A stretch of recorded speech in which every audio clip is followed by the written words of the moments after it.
சரி, இன்னைக்கு அப்போஸ்தலர் 15ஆம் அதிகாரம் பார்க்கலாம். ஸோ அதில் பார்த்தீங்கன்னா, முதல் 6 வசனங்கள் ஒரு பகுதி. முதல் வசனத்தை தலைப்பாக போட்டுக்கலாம்.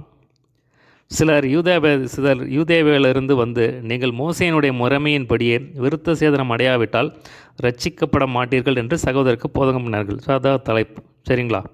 ஸோ முதல் வசனம், சிலர் யூதேயாவிலிருந்து வந்து, நீங்கள் மோசேயினுடைய முறைமையின்படி விருத்த சேதனம் அடையாவிட்டால் ரட்சிக்கப்பட மாட்டீர்கள் என்று சகோதரருக்கு போதனம் பண்ணிச்சா. பார்த்தீங்கன்னா, யூதேயாவிலிருந்து சிலர் வராங்க. வந்து நீங்கள் என்ன பண்ணணும், நியாயப்பிரமாணத்தின்படி நீங்கள் என்ன பண்ணணும், விருத்த சேதனம் பண்ணணும் அப்படின்னு சொல்லி சொல்கிறாங்க. 2ஆம் வசனம் பாருங்கள். அதனாலே அவர்களுக்கும் பவுல் பர்னபா என்பவர்களுக்கும் மிகுந்த வாக்குவாதம் தர்க்கமும் உண்டான போது அந்த விஷயத்தின் நிமித்தம் பவுலும் பர்னபாவும் அவர்களை சேர்ந்த வேறு சிலரும் எருசலேமில் இருக்கிற அப்போஸ்தலரிடத்துக்கு மூப்பரிடத்துக்கும் போக வேண்டும் என்று தீர்மானித்தார்கள். ஸோ பார்த்திங்கன்னா, யூதேயாவிலிருந்து சிலர் வந்து நீங்கள் வந்து விருத்த சேதனம் பண்ணாதான் வந்து நியாயப்பிரமாணத்தின்படி விருத்த சேதனம் பண்ணாதான் ரட்சிக்கப்படுவீங்க அப்படின்னு சொல்லிட்டாங்க. உடனே பவுலும் பர்னபாவும் வந்து அதுக்கு எதிர்த்து நிற்காங்க. இல்லை வந்து அது வந்து பழைய ஏற்பாடு நியாயப்பிரமாணம், இயேசு கிறிஸ்து உயிர் தெழுந்த பிறகு புதிய மார்க்கம், அதனால் வந்து தேவையில்லை அப்படின்னு சொல்லி அவங்களோட வந்து தர்க்கம் பண்ணுறாங்க. உடனே பார்த்திங்கன்னா 2 பேருக்கு வந்து பயங்கரமாக தர்க்கமாகுது. அதனால் வந்து சரி, இதனால் வந்து நம்ம வந்து எருசலேமில் வந்து அப்போஸ்தலர் இடத்துல 30 இடத்துல போய் நம்ம வந்து நமக்கு இதை ஆலோசனை பண்ணி ஒரு முடிவு எடுக்கலாம் அப்படின்னு சொல்லி வந்து முடிவு எடுக்கிறாங்க. 3ஆம் வசனம் பாருங்கள். அந்தபடியே அவர்கள் சபையாரால் வழி விட்டனுப்பப்பட்டு பெனிக்கே சமாரியா நாடுகளின் வழியாய் போய் புறஜாதியார் மனம் திருமண செய்தியை அறிவித்து சகோதரர் எல்லோருக்கும் மிகுந்த சந்தோஷத்தை உண்டாக்கினார்கள். ஸோ பார்த்திங்கன்னா, அப்போ சபையார் இது வந்து நடக்கிறது எங்கன்னா அந்தியோகியாவில் நடக்குது. ஸோ அந்தியோகியா சபையார் என்ன பண்ணுறாங்க, சரி பவுலியும் பர்னபாவையும் வந்து எருசலேமில் இருக்கிற சபைக்கு வந்து அனுப்புகிறாங்க. எருசலேமில் இருக்கிற சபைக்கு வந்து அந்த மூப்பர் இடத்துக்கு அப்போஸ்தலர் இடத்துல வந்து அனுப்புகிறாங்க. சரி, இவங்க 2 பேரும் வந்து அப்பாயிண்ட் பண்ணி அவங்கள வந்து அனுப்புகிறாங்க. சரி, போய் அவங்க என்ன சொல்கிறாங்க நீங்கள் கேட்டு ஆலோசனை பண்ணி அவங்க என்ன சொல்கிறாங்கன்னு கேட்டு வாங்க அப்படின்னு சொல்லி அவங்கள வந்து அனுப்புகிறாங்க. இவங்க போகிற வழியில் பார்த்திங்கன்னா பெனிக்கே சமாரியா அந்த நாடுகளின் வழியாக போகிறாங்க. ஸோ போகிற வழியில் வந்து சுவிசேஷத்தை அறிவிச்சுட்டு போகிறாங்க. ஸோ பார்த்திங்கன்னா, அதில் நிறைய பேர் வந்து ரட்சிக்கப்பட்டு அவங்க பார்த்திங்கன்னா அதை வந்து சகோதரருக்கு வந்து சொல்கிறாங்க.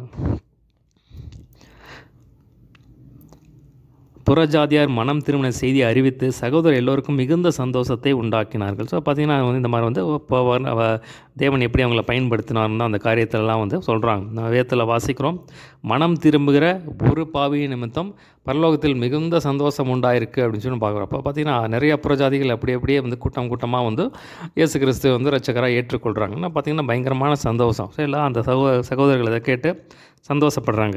4ஆம் வசனம் பாருங்கள். அவர்கள் எருசலேமுக்கு வந்து சபையாராலும் அப்போஸ்தலராலும் மூப்பராலும் ஏற்றுக்கொள்ளப்பட்ட போது தேவன் தங்களை கொண்டு செய்தவைகளை எல்லாம் அறிவித்தார்கள். பார்த்திங்கன்னா அவங்க மூலமாக பர்னபா மூலமாக என்னென்ன அவங்களுக்கு தேவன் செய்தாரோ அதெல்லாம் சொல்கிறாங்க. அதை கேட்டு வந்து அதெல்லாம் வந்து சொல்கிறாங்க அவங்க. அப்பொழுது பரிசேய சமயத்தாரில் விசுவாசிகளான சிலர் எழுந்து அவர்களை விருத்த சேதம் பண்ணுகிறதும் மோசேயின் நியாயப்பிரமாணத்தை கை கொள்ளும்படி அவர்களுக்கு கற்பிக்கிறதும் அவசியம் என்றார்கள். ஆனால் பார்த்தீங்கன்னா அதில் பரிசேய சமயத்தார் என்ன பண்ணுறாங்க, நீங்கள் வந்து மோசேயின் நியாயப்பிரமாணத்தின்படி கண்டிப்பாக வந்து விருத்த சேதனம் பண்ணணும் அப்படின்னு சொல்லி சொல்கிறாங்க. அப்போஸ்தலரும் மூப்பரும் இந்த காரியத்தை குறித்து ஆலோசனை பண்ணும்படி கூட்டினார்கள். ஸோ எல்லாருமே கூட்டமாக கூட்டுறாங்க. சரி, பார்த்திங்கன்னா இந்த மாதிரி வந்து ஒரு ப்ராப்ளம் வருது. ஸோ ஒரு கூட்டார் வந்து விருத்த சேதனம் பண்ணணுங்கிறாங்க, இன்னொரு கூட்டத்தார் வந்து விருத்த சேதனம் பண்ண வேண்டாங்கிறாங்க. ஸோ இது என்ன அப்படின்னு சொல்லி ஆலோசனை பண்ணும்படியாக வந்து எல்லா செய்தி கூடுறாங்க. சரிங்களா? அடுத்த பாருங்கள்.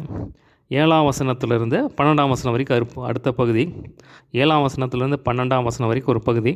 அந்த 7ஆம் வசனம் முதல் 2 லைன் பார்த்திங்கன்னா தலைப்பாக போட்டுக்கலாம். சரிங்களா? 7ஆம் வசனத்தின் முதல் 2 லைன் அதை வந்து தலைப்பாக போட்டுக்கலாம். 7ஆம் வசனம் பாருங்கள். மிகுந்த தர்க்கம் உண்டான போது பேதுரு எழுந்து அவர்களை நோக்கி, அது ஒரு தலைப்பு. சரிங்களா? அது தலைப்பாக போட்டு வச்சுக்கோங்க. மிகுந்த தர்க்கம், எல்லாம் உட்காந்து கலந்து ஆலோசிக்கிறாங்க என்ன பண்ணலாம் அப்படின்னு சொல்லி. மிகுந்த தர்க்கம் உண்டான போது பேதுரு எழுந்து அவர்களை நோக்கி, சகோதரரே, நீங்கள் அறிந்திருக்கிறபடி புறஜாதியார் என்னுடைய வாயினாலே சுவிசேஷ வசனத்தை கேட்டு விசுவாசிக்கும்படி தேவன் அநேக நாட்களுக்கு முன்னே உங்களில் ஒருவனாக என்னை தெரிந்து கொண்டார். ஸோ பார்த்திங்கன்னா ரொம்ப தர்க்கம் உண்டாகும் போது பேதுரு எழுந்து அவங்களுக்கு வந்து இந்த மாதிரி சொல்கிறார். அவங்களோட ஒரு சின்ன பிரசங்கம் பண்ணுறாரு அவங்களுக்கு. ஸோ பார்த்திங்கன்னா தேவன் வந்து என்னை வந்து என்னுடைய வாயினால் வந்து சுவிசேஷத்தை கேட்டு நிறைய பேரை ரட்சிப்புகள் நடத்தினார் அப்படின்னு சொல்லி சொல்கிறார். இருதயங்களை அறிந்திருக்கிற தேவன் நமக்கு பரிசுத்த ஆவியை தந்தல்னது போல அவர்களுக்கும் தந்தருளி அவர்களை குறித்து சாட்சி கொடுத்தார். ஸோ புறஜாதிகளுக்கும் என்ன பண்ணார், அவர்களுக்கும் வந்து பரிசுத்த நமக்கு எப்படி பரிசுத்த ஆவி ஊற்றப்படுதோ அதனால் அவங்களுக்கும் வந்து பரிசுத்த ஆவி ஊற்றப்பட்டார் அப்படின்னு சொல்லி சாட்சி சொல்கிறார் அவருக்கு. விசுவாசத்தினாலே அவர்கள் இருதயங்களை அவர் சுத்தமாக்கி நமக்கும் அவர்களுக்கும் யாதொரு வித்தியாசம் இராதபடி செய்தார். பார்த்திங்கன்னா புறஜாதிகள் ரசிக்கப்பட்டன, அப்போ நமக்கும் நம்ம இருதயத்தை எப்படி சுத்தமாக்கி நம்ம அவங்களுடைய இருதயத்தை வந்து அவர் சுத்தமாக்குறா. அப்போ பார்த்திங்கன்னா எல்லா ஒரே விசுவாசிகள் ஒரே கேடர் விசுவாசிகளாக தான் வரும். அவன் வந்து நீங்கள் வந்து வேறு மனுஷராக பார்க்காதீங்க அப்படின்னு சொல்லி சொல்கிறார். வித்தியாசம் இராதபடி தேவன் செய்தார் அப்படின்னு சொல்லி சொல்கிறார். இப்படி இருக்க நம்முடைய பிதாக்களாலும் நம்மாலும் சுமக்கக்கூடாதிருந்த நுகத்தடியை சீசர் கழுத்தின் மேல் சுமத்துவதனால் நீங்கள் தேவனை சோதிப்பானேன். பார்த்தீங்கன்னா இப்போ தான் வந்து அவங்க வந்து ரசிக்கப்பட்டிருக்காங்க. அவங்கள போய் வந்து நீங்கள் வந்து ரசிக்கப்பட்டன போய் விருத்தி சேதனை பண்ண அப்படின்னு சொல்லி இந்த இப்படிமான ஒரு நுகத்தடியை வந்து அவங்க மேலே வந்து வைக்காதீங்க அப்படின்னு சொல்லி சொல்கிறார். கர்த்தராகிய இயேசு கிறிஸ்துவின் கிருபையினாலே அவர்கள் ரட்சிக்கப்படுகிறது எப்படியோ அப்படியே நாமும் ரட்சிக்கப்படுவோம் என்று நம்பி இருக்கிறோமே. ஆனால் பார்த்திங்கன்னா வந்து இதை வந்து செய்யாதீங்க அப்படின்னு சொல்லி சொல்கிறார். அப்பொழுது கூடி வந்திருந்த யாவரும் அமைந்திருந்து பர்னபாவும் பவுலும் தங்களை கொண்டு தேவன் புறஜாதிகளுக்குள்ளே செய்த அடையாளங்கள் அற்புதங்கள் யாவையும் விவரித்து சொல்ல கேட்டார்கள். ஸோ பார்த்திங்கன்னா இதுக்கு முன்னாடி முதல் மிஷினரி பயணத்தில் பார்த்திங்கன்னா நிறையா காரியங்களை வந்து அவர் மூலமாக செஞ்சாங்க. பார்த்திங்கன்னா அநேக நாடுகளுக்கு போய் அநேக பட்டணங்களில் போய் நிறைய காரியங்களை அவர் மூலமாக தேவன் செஞ்சால் அந்த காரியங்களெல்லாம் வந்து எப்படி தேவன் அவங்களை பயன்படுத்தினார், எப்படி ஜனங்கள் ரசிக்கப்பட்டாங்க, என்னென்ன அற்புத அடையாளம் நடந்தது அப்படின்னு சொல்லி அந்த பவுலும் பர்னபாவும் வந்து சாட்சியாக வந்து ஜனங்களுக்கு சொல்கிறாங்க. அதை வந்து விவரித்து சொல்கிறாங்க, அதெல்லாம் கேட்குறாங்க. ஸோ சாட்சி சொல்லும்போது என்ன ஆகும் அப்படின்னா மற்றவருடைய விசுவாசம் வந்து கட்டி எழுப்பப்படும். சொல்லுங்களா? ஸோ அது ஒரு முக்கியமான ஒரு காரியம் பாருங்கள். அது தேவனும் வந்து எதிர்பார்க்குறாரு. அடுத்த பாருங்கள் 13ஆம் வசனத்திலிருந்து 21ஆம் வசனம் வரைக்கும் அடுத்த பகுதி. 13ஆம் வசனத்திலிருந்து 21ஆம் வசனம் ஒரு பகுதி. அந்த 13ஆம் வசனத்தை தலைப்பாக போட்டுக்கலாம். அவர்கள் பேசி முடிந்த பின்பு யாக்கோபு அவர்களை நோக்கி. சார் பார்த்தீங்கன்னா தலைப்பாக போட்டு வச்சுக்கோங்க. தான் 13ஆம் வசனம் தலைப்பு. அவர்கள் பேசி முடிந்த பின்பு யாக்கோபு அவர்களை நோக்கி. பார்த்திங்கன்னா இப்போ முன்னாடி வந்து பேதுரு பேசினார், இப்போ பார்த்திங்கன்னா யாக்கோபு வந்து பேசுகிறார். சகோதரரே எனக்கு செவி கொடுங்கள். தேவன் புறஜாதிகளில் நின்று தமது நாமத்திற்காக ஒரு ஜனத்தை தெரிந்து கொள்ளும்படி முதல் அவர்களுக்கு கடாட்சி தள்ளின விதத்தை சிமியோன் விவரித்து சொன்னார். ஸோ பார்த்திங்கன்னா எப்படி வந்து தேவன் வந்து புறஜாதியிலிருந்து அவருக்குன்னு ஒரு ஜனத்தை வந்து தம்முடைய நாம மகிமைக்காக தெரிந்து கொண்டான்னு சொல்லி சிமியோன் சொன்னதை நம்மளுக்கெல்லாம் தெரியும் அப்படின்னு சொல்லி சொல்கிறார். அதற்கு தீர்க்கதரிசிகளுடைய வாக்கியங்களும் ஒத்திருக்கிறது. எப்படி எனில் மற்ற மனுஷருடைய என்னுடைய நாமம் தரிக்கப்பட்ட சகல ஜாதிகளும் கர்த்தரை தேடும்படிக்கு மற்ற மனுஷரும் என்னுடைய நாமம் தரிப்பிக்கப்படும் சகல ஜாதிகளும் கர்த்தரை தேடும்படிக்கு நான் இதற்கு பின்பு திரும்பி வந்து விழுந்து போன தாவீதின் குடத்தை மறுபடியும் எடுப்பித்து அதிலே பழுதாய் போனவைகளை மறுபடியும் சீர்படுத்தி அதை செவ்வையாக நிறுத்துவேன் என்று இவைகள் எல்லாம் செய்கிற கர்த்தர் சொல்லுகிறார் என்று எழுதியிருக்கிறது. ஸோ பார்த்திங்கன்னா இது எங்கே இருக்குது அப்படின்னா 16ஆம் வசனம் 17ஆம் வசனம் சொன்ன இந்த வார்த்தை எங்கே இருக்குது அப்படின்னா அந்த 16, 17க்கு நடுவில் போட்டு வச்சுக்கோங்க. ஆமோஸ் 9ஆம் அதிகாரம் 11, 12 வசனங்கள். சரிங்களா? ஆமோஸ் 9ஆம் அதிகாரம் 11, 12. ஸோ இந்த இடத்துல தான் வந்து அந்த வசனம் அதை வந்து தீர்க்கதரிசனம் சொன்ன அந்த வசனத்தை வந்து சுட்டி காட்டுறேன். நான் மறுபடியும் பார்த்திங்கன்னா விழுந்து போன தாவீதின் குடத்தை மறுபடியும் எடுத்து அது பழுதாய் போனதை சீர்படுத்துவேன்னு சொல்லி தேவன் சொல்லியிருக்கார் அப்படிங்கிறத அதை சுட்டி காட்டுறார். உலக தோற்றத்துக்கு தேவனுக்கு தம்முடைய கிரிகையெல்லாம் தெரிந்திருக்கு. ஸோ தேவனுக்கு முன்னாடி உலக தோற்றத்துக்கு முன்னாடி என்ன நடக்கும் சொல்லி தேவனுக்கு எல்லாம் தெரியும் அப்படின்னு சொல்லி சொல்கிறார். ஆதலால் புறஜாதிகளில் தேவனிடத்தில் திரும்புகிறவர்களை கலங்க பண்ணாகலாகாதென்றும். ஸோ பார்த்திங்கன்னா அவங்க புறஜாதிகள் அப்போ தான் தேவனில் திரும்பியிருக்காங்க, உடனே போய் அவங்கள என்ன பண்ணணும் போய் விருத்த சேதனை பண்ண அப்படின்னா வந்து அவங்க கலங்கி போயிடுவாங்க அப்படின்னு சொல்லி சொல்கிறார். அப்படி பண்ணாதீங்க அப்படின்னு சொல்லி சொல்கிறார். அந்த 20ஆம் வசனம் தான் முக்கியமான வசனம். கலங்க பண்ணாலாகாதென்றும் விக்கிரகங்களுக்கு படைத்த அசுசியானவைகளுக்கும் வேசித்தனத்திற்கும் நெருக்குண்டு செத்தத்திற்கும் இரத்தத்திற்கும் விலகியிருக்கும்படி அவர்களுக்கு நாம் எழுத வேண்டும் என்று நான் தீர்மானிக்கிறேன். இதை பார்த்திங்கன்னா இதுதான் முக்கியமான அவசரம். சரிங்களா? இப்போ இதுக்கு மட்டும் நீங்கள் விலகி இருந்தால் போதும். இப்போ என்னென்ன சொல்கிறார் அப்படின்னா விக்கிரகத்துக்கு படைத்தவைகளை வந்து விக்கிரத்துக்கு படைத்த அசுசியான காரியத்துக்கு விலகி இருக்கணும், வேசித்தனத்திற்கு விலகி இருக்கணும், நெருக்குண்டு செத்ததுக்குன்னா ஏதாவது ஒரு ஆக்சிடெண்ட் ஆகி ஏதாவது ஒன்று செத்து போச்சுன்னா அதை நீங்கள் சமைச்சு சாப்பிடக்கூடாது, அதுக்கு நீங்கள் விலகி இருக்கணும். ரத்தத்திற்கும் எந்த மிருகங்களுடைய ரத்தத்தையும் பறவைகளுடைய ரத்தத்தையும் சாப்பிடக்கூடாது அப்படின்னு சொல்லி அந்த சொல்கிறாரு. இதற்கு விலகி இருக்க வேண்டும் என்று நான் அவங்களுக்கு எழுதணும் அப்படின்னு சொல்லி நான் தீர்மானிக்கிறேன். மோசேயின் ஆகமங்கள் ஓய்வு நாள் தோறும் ஜெபாலயங்களில் வாசிக்கப்பட்டு வருகிறபடியினால் பூர்வ காலம் தொடங்கி சகல பட்டணங்களிலும் அந்த ஆகமங்களை பிரசங்கிக்கிறவர்களும் உண்டே என்றான். ஸோ பார்த்திங்கன்னா ஏற்கனவே பார்த்திங்கன்னா அந்த மோசையின் ஆகமங்கள்லாம் வந்து ஓய்வு நாள்னு சொன்னாங்க. அப்போ பார்த்திங்கன்னா இதை அதை வாசிப்பாங்க அப்படின்னு சொல்லி சொல்கிறார். ஸோ இந்த மாதிரி வந்து எழுதி அனுப்பணும் அப்படின்னு சொல்லி சொல்கிறார். அடுத்த பாருங்கள். ஸோ அந்த லெட்டர் வந்து எழுதி வந்து 4 பேர்கிட்ட கொடுத்து அனுப்புகிறாங்க. ஸோ அதுதான் வந்து அடுத்த பகுதி 22ஆம் வசனத்திலிருந்து 29ஆம் வசனம் வரைக்கும் அடுத்த பகுதி. சரிங்களா? 22ஆம் வசனத்திலிருந்து 29ஆம் வசனம் வரைக்கும் அடுத்த பகுதி தான் வந்து என்ன லெட்டர் எழுதி அனுப்புகிறாங்க. லெட்டர் எழுதி 4 பேர்கிட்ட கொடுத்து அனுப்புகிறாங்க. ஸோ அந்த 22ஆம் வசனத்தை தலைப்பாக போட்டுக்கலாம். அப்பொழுது தங்களில் சிலரை தெரிந்து கொண்டு பவுலோடும் பர்னபாவோடும் அந்தியோகியாவுக்கு அனுப்புகிறது அப்போஸ்தலருக்கும் மூப்பருக்கும் சபையார் எல்லாருக்கும் நலமாக கண்டது. ஸோ பார்த்திங்கன்னா இப்போ பவுல் பர்னபா வந்து அந்தியாக சேர்ந்தவங்க, அந்தியாக சபையில் இருக்காங்க. ஸோ அவங்களோட கூட வந்து இன்னும் 2 பேர் அனுப்பலாம் அப்படின்னு சொல்லி முடிவு பண்ணுறாங்க. அவங்களோட கூட மற்ற இன்னும் 2 பேர் அனுப்புகிறான்னு சொல்லி முடிவு பண்ணுறாங்க. அவர்கள் யார் என்றால் சகோதரரில் விசேஷவர்களாகிய பர்னபா என்னும் மறுபேர் கொண்ட யூதாவும் சீலாவுமே. ஸோ யூதாவும் சீலாவும் வந்து அவங்களோட அனுப்பலாம் அப்படின்னு சொல்லி அவங்க வந்து முடிவு பண்ணுறாங்க. சரிங்களா? 23ஆம் வசனம் பாருங்கள். ஸோ பார்த்திங்கன்னா என்ன இப்படி எழுத அனுப்பி இந்த 4 பேரை ஏற்கனவே பவுல் பர்னபா வந்து அந்தியோகியாவுக்கு போகிறாங்க. அவங்களோட கூட யூதாவும் சீலாவும் அனுப்பலாம் அப்படின்னு சொல்லி அவங்க வந்து முடிவு பண்ணுறாங்க. எருசலேம் சபையில் இந்த முடிவு எடுக்கிறாங்க. இப்போ என்ன எழுதி அனுப்புகிறாங்க லெட்டரில் என்ன எழுதியிருக்கு அப்படின்னு சொல்லி கீழே இருக்கும் பாருங்கள். 23ஆம் வசனம் பாருங்கள். இவர்கள் கையில் அவர்கள் எழுதி கொடுத்த நிருபமாவது அப்போஸ்தலரும் மூப்பரும் சகோதரராகிய நாங்கள் அந்தியோகியாவிலும் சிரியாவிலும் சிலிசியாவிலும் இருக்கும் புறஜாதியர் சகோதரருக்கு வாழ்த்துதல் சொல்லி எழுதிய நிருபம் என்னவென்றால், ஸோ பார்த்தீங்கன்னா எல்லாருக்கும் அந்தியோகியா சீரியா சிலிசியா எல்லாம் இருக்கிற புறஜாதிகளுக்கு வாழ்த்துதல் சொல்லி எழுதுகிறாங்க அப்படின்னு சொல்லி எழுதுகிறாங்க. எங்களால் கட்டளை பெறாத சிலர் எங்களிடத்தில் புறப்பட்டு நீங்கள் விருத்த சேதனமடைய வேண்டும் என்று நியாயப்பிரமாணத்தை கைக்கொள்ள வேண்டும் என்றும் சொல்லி இப்படிப்பட்ட வார்த்தைகளால் உங்களை கலக்கி உங்கள் ஆத்துமாக்களை புரட்டினார்கள் என்று நாங்கள் கேள்விப்பட்டபடியினாலே நம்முடைய கர்த்தராகிய இயேசு கிறிஸ்துவின் நாமத்திற்காக தங்கள் பிராணனையும் ஒப்புக்கொடுக்க துணிந்தவர்களும் எங்களுக்கு பிரியமானவர்களுமாய் இருக்கிற பர்னபா பவுல் என்பவர்களோட கூட எங்களால் தெரிந்து கொள்ளப்பட்ட சில மனுஷரை உங்களிடத்தில்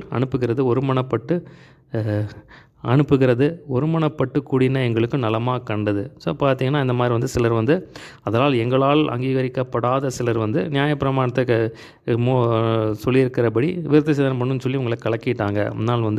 அதனால் நாங்கள் என்ன தீர்மானம் பண்ணிக்கிறோம் அப்படின்னா வந்து நான் வந்து தங்கள் நாமத்திற்கும் இயேசு கிறிஸ்துவின் நாமத்திற்காக பிராணனையை ஒப்பு கொடுக்க துணிந்தவர்களாகிய பிரியமான பர்னபாவும் அவங்களோட கூட இன்னொரு தெரிந்து கொள்ளப்பட்ட 2 பேர் அனுப்புகிறோம் அப்படின்னு சொல்லி எழுதுகிறார்.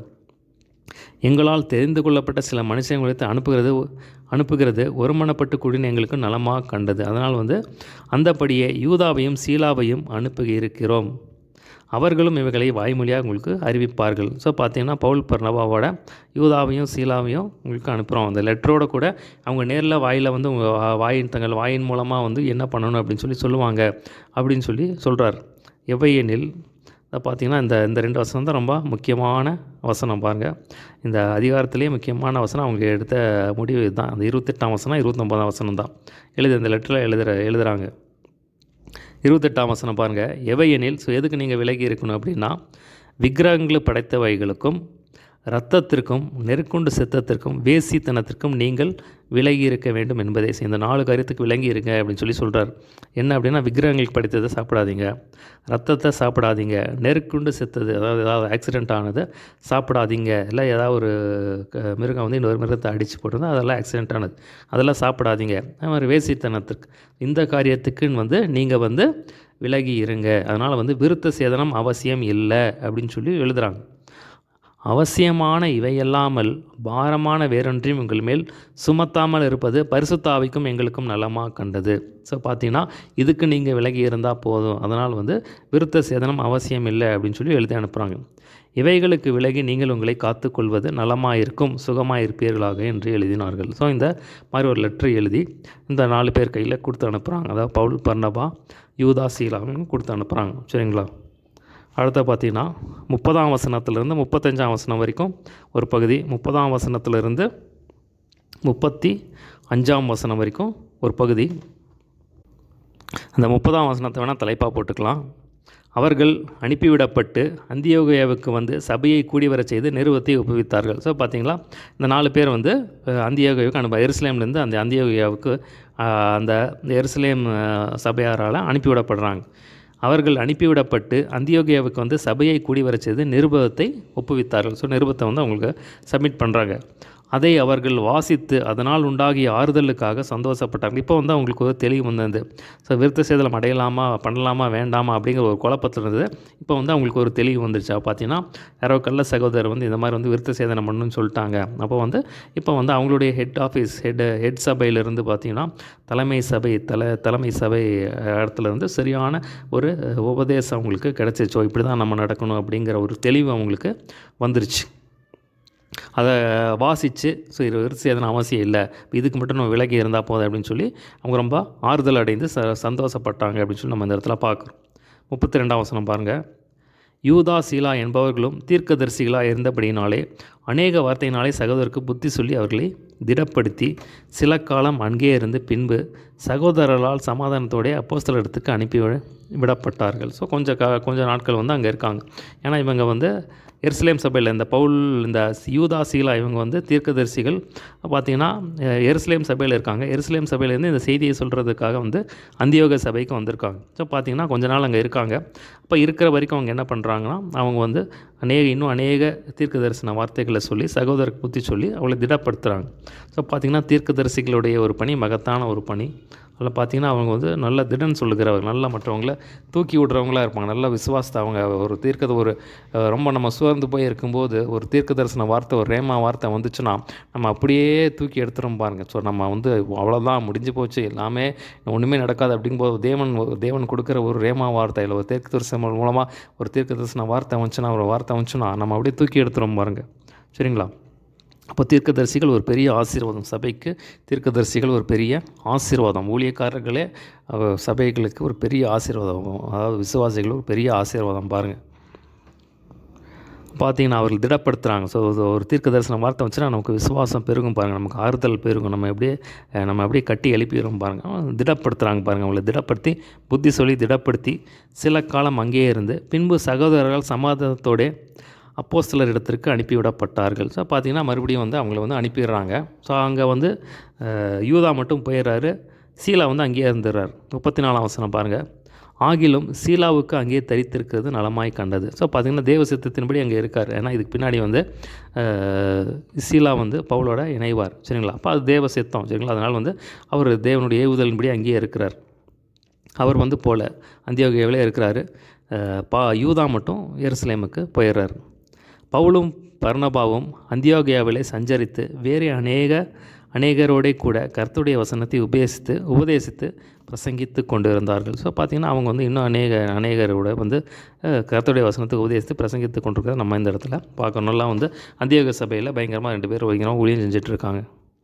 அடுத்த பாருங்கள், 36ஆம் வசனத்திலிருந்து 41ஆம் வசனம் வரைக்கும் கடைசி பகுதி, 36 முதல் 41 வரை கடைசி பகுதி. அந்த 36ஆம் வசனத்தை தலைப்பாக போட்டுக்கலாம்.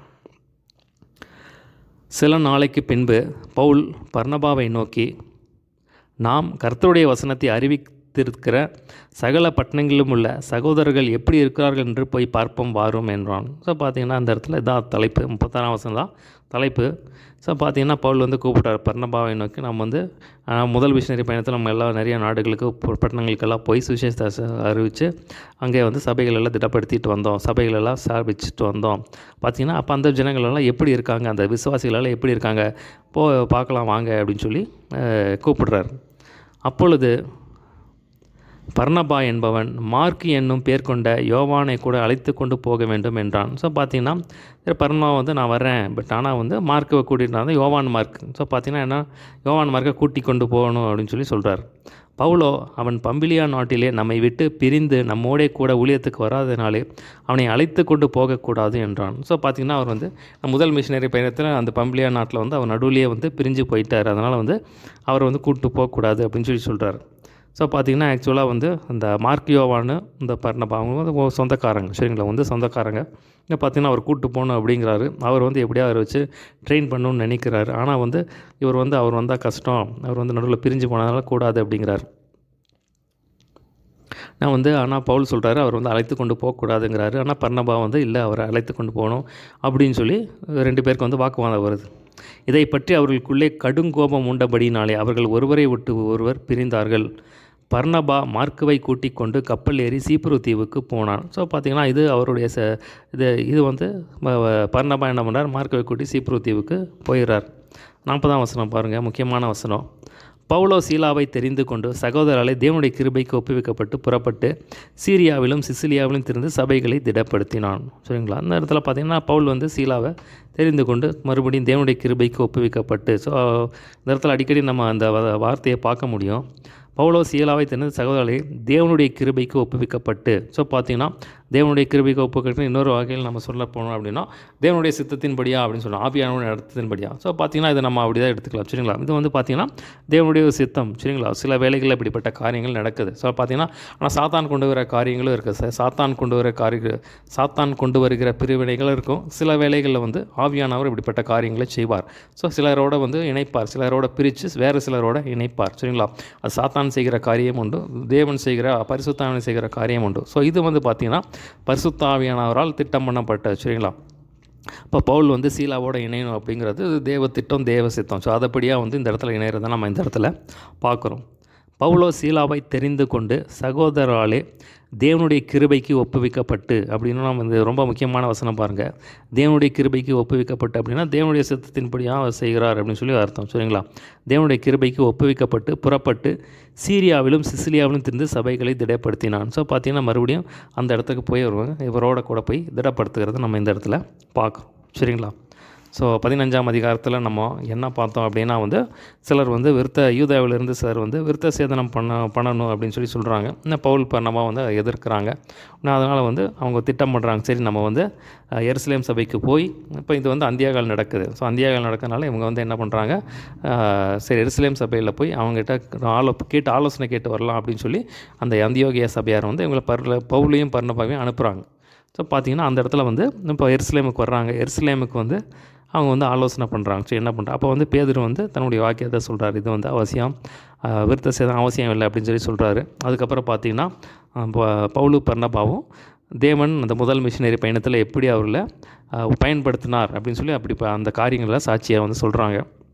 அதுக்கப்புறம் யாக்கோபு வந்து எழுந்து அவருடைய ஸ்பீச்சை கொடுத்துட்டு அவர் கரெக்டாக தெளிவாக சொல்கிறாரு, இந்த மாதிரி வந்து அவசியம் இல்லை, விக்கிரகங்களுக்கு படைத்தவைகளுக்கும் வேசித்தனத்திற்கும் நெருக்கொண்டு செத்தத்திற்கும் ரத்தத்திற்கும் இதுக்கு மட்டும் நீங்கள் வந்து விளங்கி இருந்தால் போதும் அப்படின்னு சொல்லி அவங்க என்ன பண்ணுறாங்க, ஒரு லெட்டரை வந்து எழுதி அனுப்புகிறாங்க.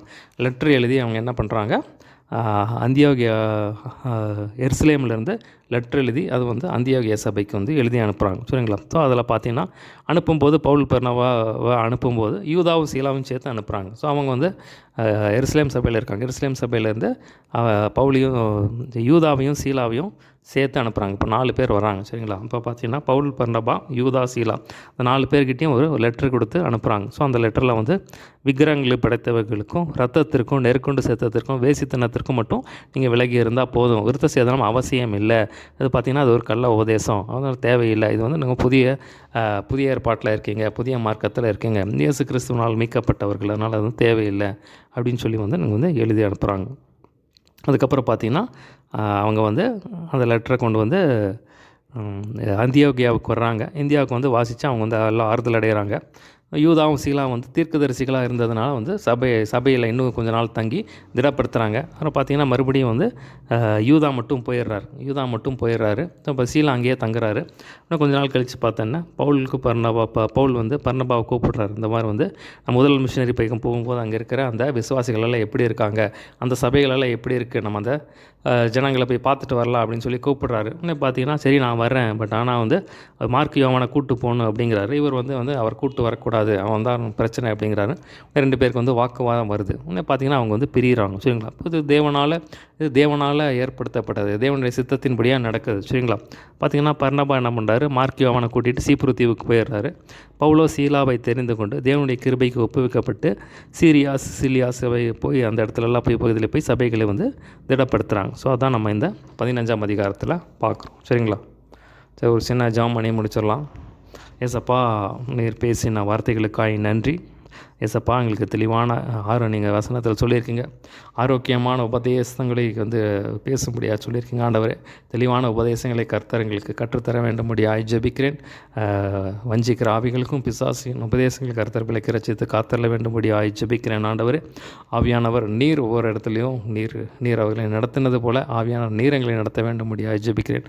நீர் எங்களுக்கு கொடுத்த ஊழியத்தை செம்மையாய் செய்து முடிக்க கர்த்தருக்கு அனுகிரகம் பாராட்ட வேண்டும்படியாக ஜெபிக்கிறேன்.